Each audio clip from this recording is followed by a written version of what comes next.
Bom dia, irmãos. Bom dia, povo de Deus. Estamos aqui para trazer mais uma palavra da Bíblia Sagrada. Hoje eu quero falar de João 2, do versículo 13 ao 25.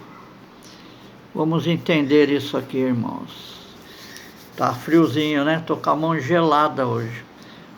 Olha aqui, os mercadores expulsos do templo.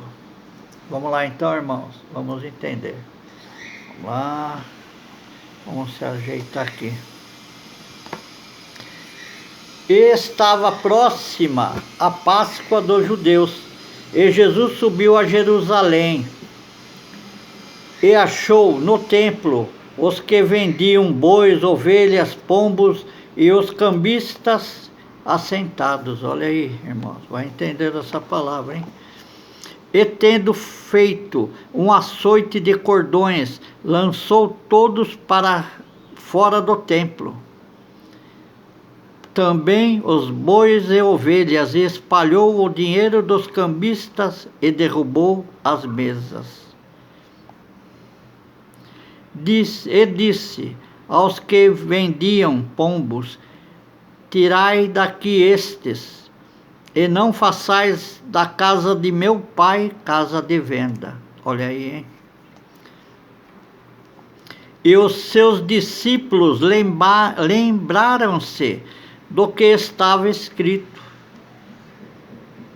o zelo da tua casa me devorou.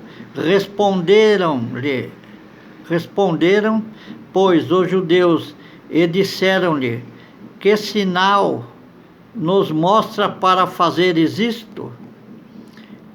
Jesus respondeu e disse: destruí este templo, em 3 dias o levantarei. Disseram, pois, os judeus: em 46 anos foi edificado este templo, e tu o levantarás em 3 dias?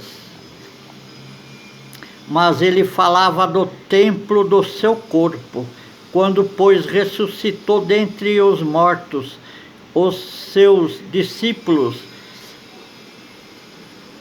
lembraram-se de que lhe dissera isto, e creram na Escritura e na palavra que Jesus tinha dito. Olha aí, irmãos, vai entendendo. E estando ele em Jerusalém pela Páscoa durante a festa, muitos, vendo os sinais que faziam, creram no seu nome. Mas o mesmo Jesus não confiava neles, porque a todo conhecia, e não necessitava de que alguém testificasse do homem, porque ele bem sabia o que havia no homem. Olha aí, hein? Então Jesus, ele conhecia o coração, né? Ele conhecia o coração de cada ser humano, e ele sabia, né, o que eles pensavam. Eles falavam que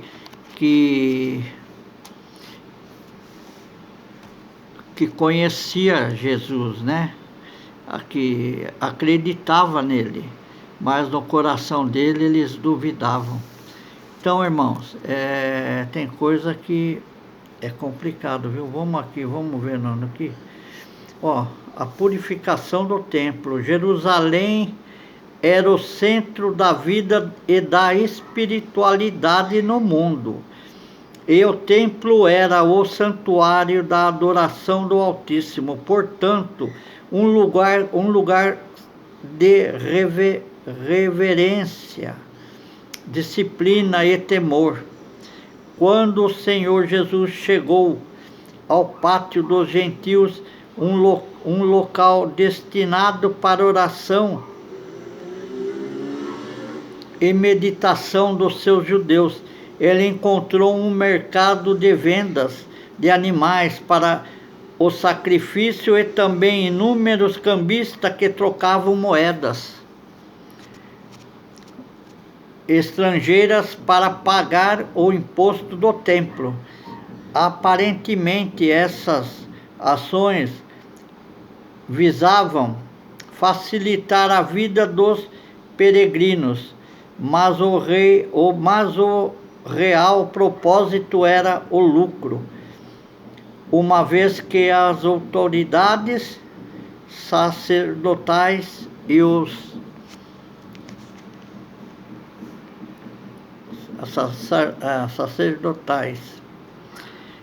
comerciantes praticavam extorsão. Essa atitude revelava a desconsideração deles para com a santidade da casa de Deus e para com as pessoas, pois com aquela balbúrdia ninguém conseguia orar ou se aproximar de Deus. Olha aqui, vamos lá. O Senhor Jesus ensinou com extremo zelo como deve ser o relacionamento entre o homem e Deus. Suas palavras lhe custaram muitas perseguições. Mesmo assim, ele nunca omitiu a verdade. Alguns anos depois, aquele templo foi destruído e hoje cada cristão fiel tornou um templo vivo para Deus. No entanto, os princípios exigidos no passado continuam os mesmos. O Senhor preza pela pureza da fé e das intenções, pois ele não ficará passivo eterno diante da irreverência e do pecado. Oh, glória, glória, glória. O Senhor Jesus conhece bem a cada pessoa e sabe a quem é sincero e quem é hipócrita, pois isso sabe em que deve ou não confiar. Embora naquele momento muitos creram nele como Messias, a crença era passageira. A fé que se fundamenta apenas em alcançar bênçãos e ver sinais está longe de ser a fé bíblica necessária para a concretização da salvação. É preciso ter fé para obedecer a palavra, sacrificar a vontade humana em prol da vontade divina e assumir de fato um compromisso perpétuo com o Altíssimo. Olha aí então, irmãos, você vê que Jesus Cristo, ele conhece a gente pelo interior, pelo coração, e sabe aqueles que são fiéis, aqueles que não são, aqueles que pecou, aqueles que não pecou. Ele sabe de tudo. Por isso, se posicione, comece a buscar a palavra de Deus, mas com amor, com respeito, com sabedoria, porque é assim que Deus nos coloca diante dele. Irmãos, que essa palavra entre no teu coração e faça disso o seu templo, no teu coração. Porque hoje, é como falou Jesus, hoje o templo está em você, você carrega o seu templo. Se você faz as coisas direitas para Deus, seu templo está limpo. Mas se você começa a fazer coisa errada, você suja o teu templo e aí o Espírito Santo se afasta de ti. Vamos então colocar no coração essas palavras para que você seja um servo fiel a Ele, para continuar seguindo com o coração limpo e cheio de amor. E assim eu agradeço a minha oportunidade. Fique com Deus. Amém.